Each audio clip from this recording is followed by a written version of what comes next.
कानून व्यवस्था पर उठ रहे सवालों के बीच मुख्यमंत्री धामी पहुंचे पुलिस मुख्यालय। मुख्यमंत्री ने पुलिस मुख्यालय का किया औचक निरीक्षण। सीएम धामी ने लगाई पुलिस अधिकारियों की क्लास।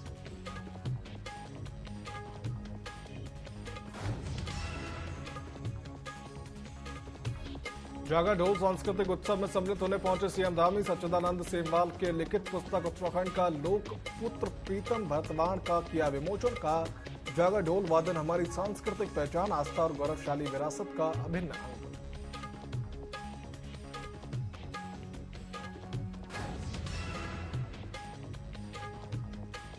पूर्व मंत्री हरक सिंह रावत से सीबीआई और ईडी की पूछताछ। हरक सिंह रावत ने कानून व्यवस्था पर उठाए सवाल। बीजेपी नेताओं को घेरा, कहा भाजपा के नेता सत्ता के मद में चूक।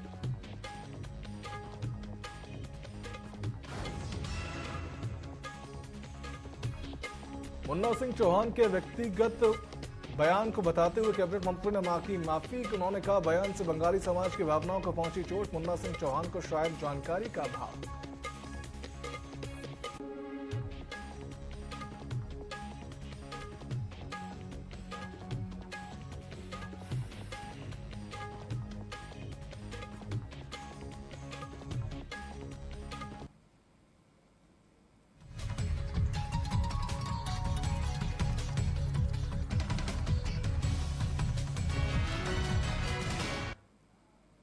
नमस्कार, स्वागत है आप सभी का न्यूज अपडेट में। मेरा नाम है सिद्धांत त्रिपाठी और आइए रुक करते हैं सीधा खबरों की ओर। उत्तराखंड की कानून व्यवस्था पर जब से पूर्व मुख्यमंत्री देवेंद्र सिंह रावत ने सवाल उठाए हैं, तभी से सीएम पुष्कर सिंह धामी कानून व्यवस्था को पटरी पर लाने की कोशिश कर रहे हैं।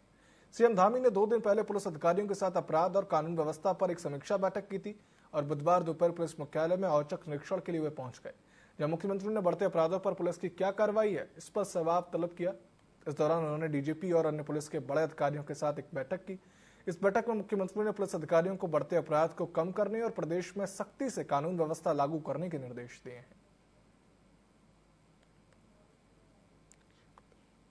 पूरे राज्य की पुलिस व्यवस्था इस मुख्यालय से चलती है, इसलिए आज यहाँ पर आकर सभी अधिकारियों से वार्ता भी की है, सबसे चर्चा की है और कुछ सुझाव भी लिए हैं। कुछ जरूरी जो काम हैं राज्य में और व्यवस्थाएं अच्छी हों, महिला अपराध कम हो, कानून व्यवस्था और हमारी अच्छी बने और ज़रूरतमंद लोगों को तत्काल पुलिस की सहायता मिले।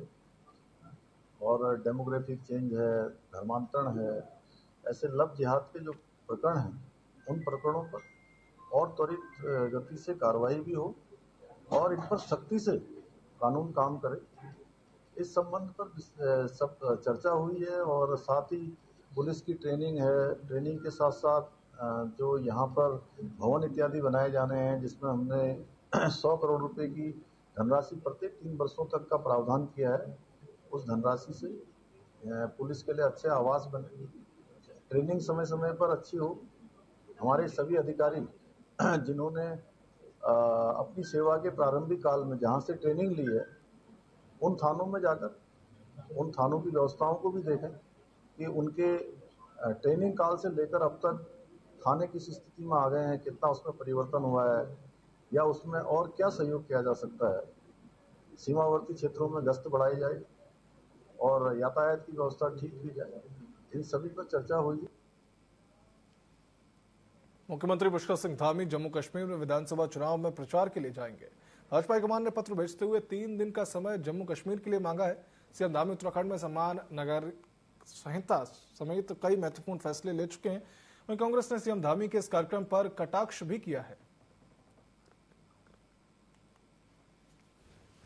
पार्टी के जहां भी चुनाव होते हैं और हम सब कार्यकर्ताओं को पूरे देश भर के अंदर जहां भी पार्टी जिसकी जो आवश्यकता समझती है उसको अपने वहां भेजती है और इस दृष्टि से मुझे भी पार्टी के कार्यकर्ता के नाते वहां के चुनाव में प्रतिभाग करना है। तो मैं आगे आगामी जो भी कार्यक्रम वहां से बनेंगे उन कार्यक्रमों के अनुसार वहां प्रतिभाग। नहीं, इसका कोई लोकप्रियता से अर्थ नहीं है। उन्हीं की पार्टी है, उन्हीं की पार्टी चुनाव लड़ रही है तो उनको जम्मू कश्मीर में ड्यूटी लगा दी। 15 दिन पहले धन सिंह रावत जम्मू कश्मीर में थे, तो ऐसा कोई लोकप्रियता से उसका लेना देना नहीं है। और कहीं ना कहीं आप ये देखिए कि यहाँ प्रदेश के अंदर तो ये खबर अपने चरम पर है कि मुख्यमंत्री बदले जा रहे हैं, मुखिया का चेहरा बदला जा रहा है, जिसके लिए भाजपा सिद्धहस्त है, भाजपा का एक्सपर्टीज इसी काम में है कि जैसे ही उसको लगता है कि एंटी इनकम्बेंसी हो रही है, उसकी सरकार की खिलाफत हो रही है, तो वो वैसे ही चेहरा बदल देते हैं। तो चेहरा बदल पार्टी है भारतीय जनता पार्टी। ऐसे में मुख्यमंत्री जम्मू कश्मीर जा रहे हैं, यहाँ उत्तराखंड बेहाल है। महिला अपराध के क्षेत्र में देख लीजिए, दिन दहाड़े डकैती हो रही, दिन दहाड़े हत्याएं हो रही, और जहां शराब पूरी तरह से प्रतिबंधित है वहां शराब की तस्करी हो रही, पत्रकारों पर हमला हो रहा है, और आपदा आ रही है। ऐसे में सारे प्रदेश को उसके हाल पर छोड़कर अगर आप जम्मू कश्मीर की सुध लेने के लिए जा रहे हैं तो इससे पता चलता है कि आप कितने अच्छे प्रशासक हैं। हरिद्वार जिले में भी भारतीय जनता पार्टी के सदस्यता अभियान कार्यक्रम की लॉन्चिंग की गई। जगजीतपुर स्थित भाजपा जिला कार्यालय में आयोजित कार्यक्रम में लोकसभा सांसद त्रिवेंद्र सिंह रावत जिले के पहले सदस्य बने।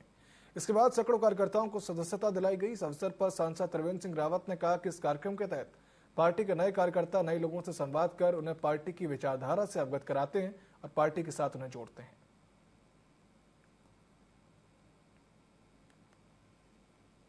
इस सदस्यता अभियान के माध्यम से हम तमाम नए वर्गों के बीच जाते हैं। कुछ इस दौरान जो पार्टी की सदस्यता के पात्रता के योग्य हो जाते हैं, जैसे हमारे बच्चे हैं, कोई 15, 16, 17 साल का बच्चा है तो कम से कम आयु 18 साल होना चाहिए। यानी तमाम लोगों से बातचीत करके और पार्टी के बारे में भी उनको बताते हैं, उनको समझाते हैं। अगर किसी के मन में कोई दुविधा है तो कार्यकर्ता जब उनके पास जाकर के उनको मेंबर बनाता है तो उन सारी चीज़ों को भी सुनकर आता है। फिर कई बार स्थानीय कुछ समस्याएं होती है, उन समस्याओं से भी कार्यकर्ता रूबरू होता है। कार्यकर्ता का अनुभव बढ़ता है, ज्ञान बढ़ता है और नए लोग पार्टी से जोड़ते हैं। राज्यपाल के पूर्व ओएसडी और भाजपा नेता देवेंद्र प्रधान को हरिद्वार में भाजपा अनुसूचित मोर्चे का जिला अध्यक्ष बनाया गया। नई जिम्मेदारी मिलने पर जगजीतपुर स्थित बीजेपी ऑफिस में देवेंद्र प्रधान का भाजपा कार्यकर्ताओं ने स्वागत किया। देवेंद्र प्रधान ने पार्टी नेतृत्व का आभार जताते हुए कहा कि वे पूरी लगन और निष्ठा के साथ अपने कर्तव्य को निभाएंगे। आगामी नगर निकाय चुनावों में भाजपा ही जीत का परचम लहराएगी।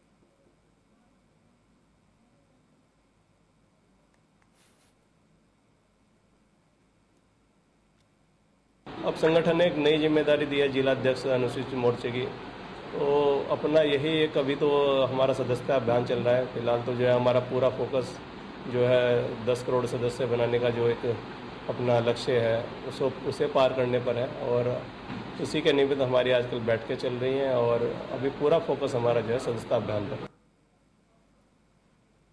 अब संगठन ने हाईकोर्ट बार एसोसिएशन के चुनाव के लिए गठित चुनाव समिति की मंगलवार को नैनीताल में मुख्य निर्वाचन अधिकारी की अध्यक्षता में बैठक हुई, जिसमें 1282 अधिवक्ताओं की मतदाता सूची जारी की गई।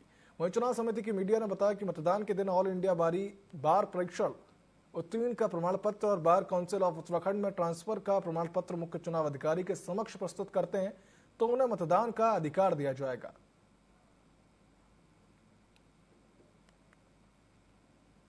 हमारे जो एक्चुअल वोटर जो मत के योग्य हैं, मतदान करने के योग्य हैं, वो करीब 1282 है, 1282, और करीब हमने 145 उन लोगों को अलग किया है जिन्होंने बार काउंसिल की परीक्षा उत्तीर्ण करने का प्रमाण नहीं दे रखा, और करीब 97 ऐसे लोगों को छांटा है जो वो हैं जिन्होंने अपना उत्तराखंड बार काउंसिल में ट्रांसफर होने का प्रमाण नहीं दे रखा। अगर ये लोग देंगे तो वोट कास्ट करेंगे, नहीं देंगे तो उनको वोट कास्ट करने से रोका जाएगा। और बाकी 1282 वोटर्स फाइनल हैं जो आज की तारीख में हमने पब्लिश किया है। कल से हम हमारी तैयारी ऑलमोस्ट हो गई है। कल से हम जो है नॉमिनेशन फॉर्म डिस्ट्रीब्यूशन स्टार्ट करेंगे। हमारे जो एक्चुअल वोटर जो मत के योग्य। नैनीताल का बीडी पांडे अस्पताल आसपास के कई ग्रामों के लिए एकमात्र अस्पताल है जहां सैकड़ों लोग अपने आयुष्मान कार्ड बना चुके हैं। वहीं राज्य स्वास्थ्य प्राधिकरण के जारी आदेश के बाद ओपीडी को छोड़कर आईपीडी में ही आयुष्मान कार्ड की सुविधा मिलेगी। वहीं अस्पताल के पीएमएस ने कहा कि आयुष्मान कार्ड से निःशुल्क जांच बंद हो गई है, केवल भर्ती मरीजों को ही आयुष्मान कार्ड की सुविधाएं मिलेंगी। और उन्होंने कहा कि फंड में कमी के कारण अस्पताल प्रबंधन को ये कदम उठाना पड़ा है।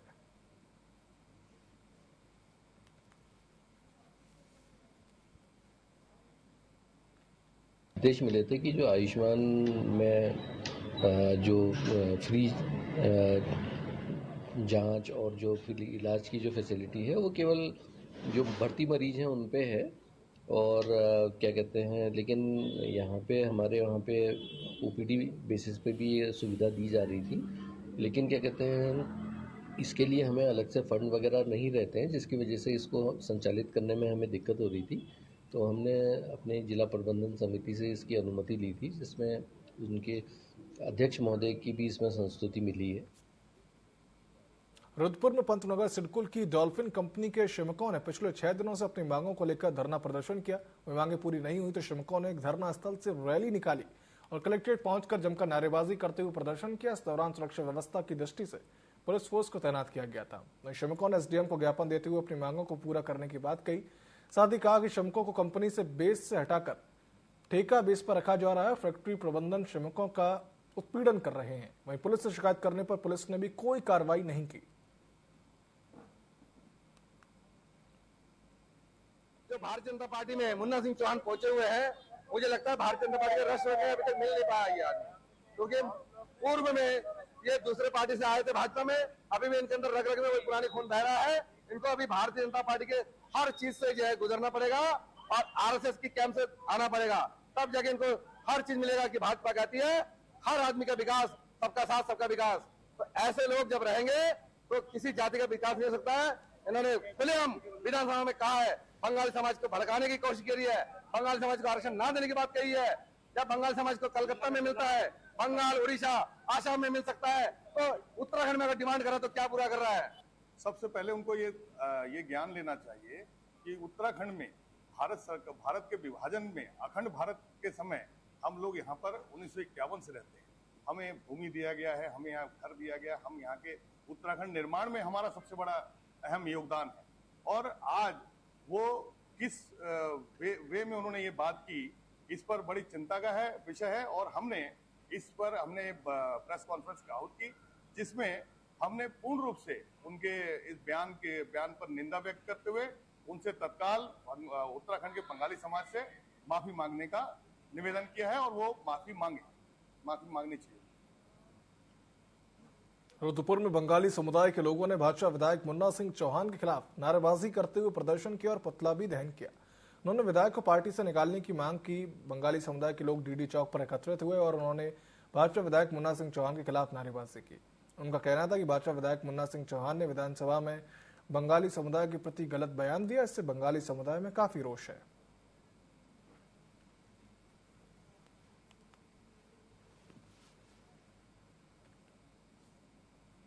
जो भारतीय जनता पार्टी में मुन्ना सिंह चौहान पहुंचे हुए हैं, मुझे लगता है भारतीय जनता पार्टी का रस वगैरह अभी तक मिल नहीं पाया ये आदमी, क्योंकि पूर्व में ये दूसरे पार्टी से आए थे भाजपा में, अभी भी इनके अंदर रग रग में वही पुरानी खून बह रहा है।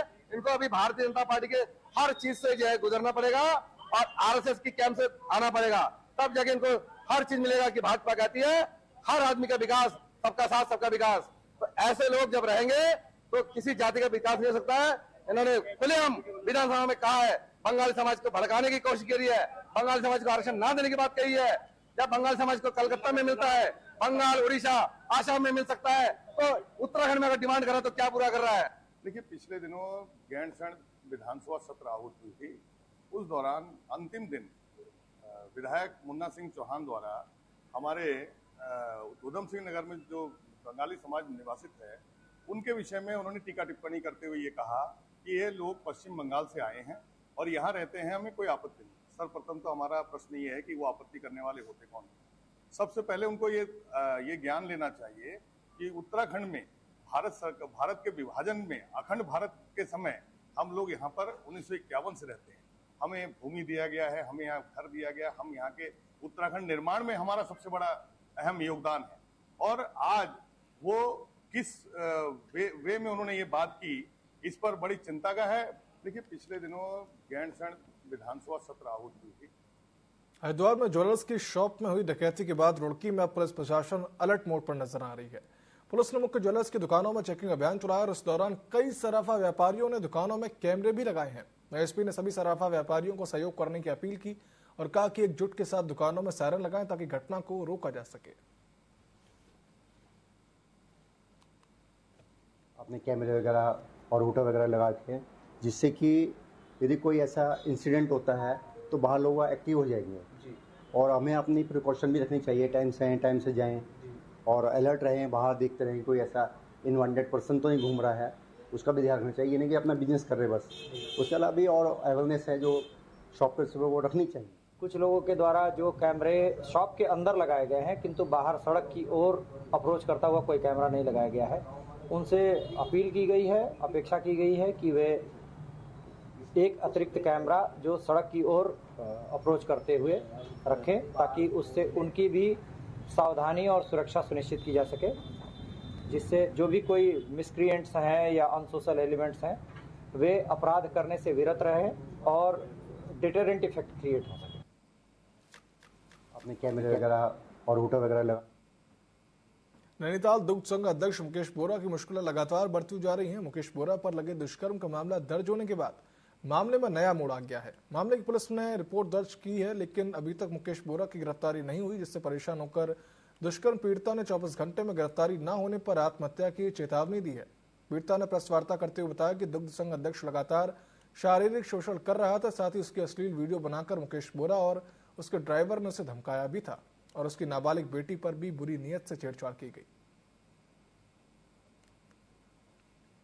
इसने मुझे नौकरी के बहाने से इसने मुझे फंसाया, मुझे टॉर्चर किया, मेरे साथ गलत काम किया, इसने मेरा शारीरिक शोषण किया, बलात्कार किया मेरा इसने। और उसके बाद क्या कहते हैं, आज ये इस तरीके से वो कर रहा है कि मतलब पुलिस को हमने सारे सबूत दे दिए, सब कुछ वो कर दिया, उसके बाद भी पुलिस क्यों अभी तक सोई हुई है? किस चीज का हो रहा है इसको इंतजार? उसके फोन में मेरे अश्लील वीडियो है, उसके असली फोटो है। वो कभी वो जिस चीज की धमकी मुझे हमेशा शुरू से देता था कि मेरे पास ये है, अगर तुमने कुछ करा किसी से कहा तो मैं इसको वायरल कर दूंगा। मेरी बेटी के साथ भी, मेरी बेटी को तक नहीं बख्शा उसने। क्या कहते हैं? मेरी बेटी के साथ भी इसने छेड़खानी करी है। उधम सिंह नगर के जिला अधिकारी तहसील दिवस के अवसर पर खटीमा पहुंचे, जहां उन्होंने लोगों की शिकायतें सुनी। जिला अधिकारी ने बताया कि लगभग 68 शिकायतें आ चुकी हैं, जिसमें कि 7-8 लोगों का निस्तारण तुरंत कर दिया गया और इसके अलावा अत्यधिक जलभराव के कारण सड़क टूटी है, बिजली के पोल टूट चुके हैं। जल समस्या को लेकर भी शिकायतें आई हैं, जिनको लेकर संबंधित अधिकारियों से तुरंत निस्तारण के उन्हें निर्देश दिए गए। साथ ही टचिंग ग्राउंड के लिए भूमि ढूंढने की प्रक्रिया भी जारी है और जल्द ही पूर्ण भी हो जाएगी।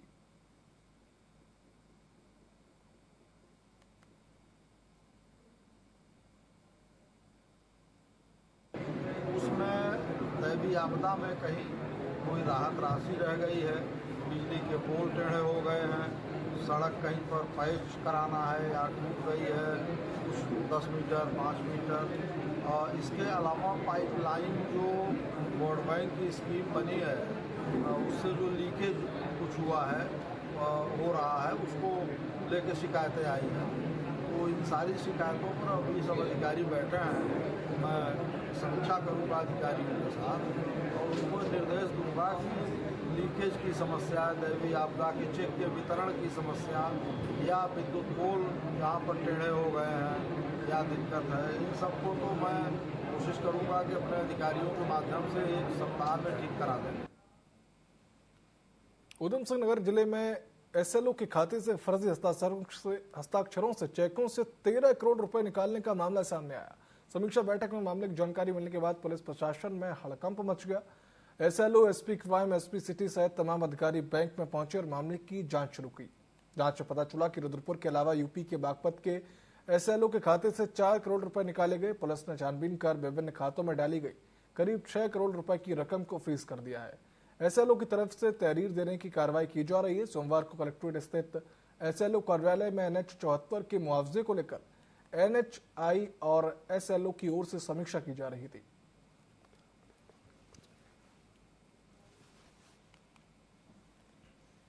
इसका जब गहनता से परीक्षण किया गया तो पता लगा कि कुछ अमाउंट जो लगभग 12-13 करोड़ की है वो लेस दिखाई जा रही थी। तो तत्काल सभी अधिकारी जो इसमें NH के PD भी थे उनको भी, लीड बैंक मैनेजर सभी को बताया गया। इसके साथ वरिष्ठ अधिकारियों को सूचित की गई। मेरे द्वारा स्वयं बैंक में आके जब निरीक्षण किया गया तो पता लगा कुछ चेकों के माध्यम से वो धनराशि आहरित की गई है। NH के लैंड एक्विजिशन के जो खाते हैं, जो लैंड एक्विजिशन ऑफिसर के नाम पे और NH PD के नाम से जो कंबाइंड अकाउंट होता है, जिसमें NH की गवर्नमेंट का जो मनी है वो सुरक्षित रखा जाता है। तो इन खातों से जो है फर्जी चेक लगाकर कुछ अमाउंट विड्रॉ करने का और एक लगभग 13 करोड़ से भी ज़्यादा अमाउंट इसमें विड्रॉ करने की हमें सूचना दी गई थी।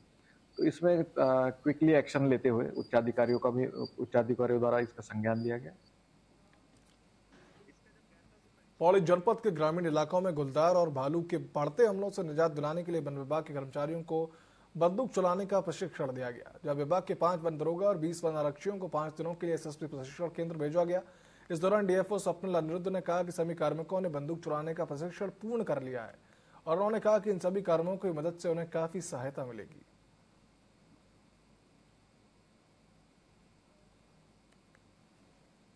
हमने ये ट्रेनिंग एसएसबी के प्रशिक्षण केंद्र श्रीनगर में लिया है।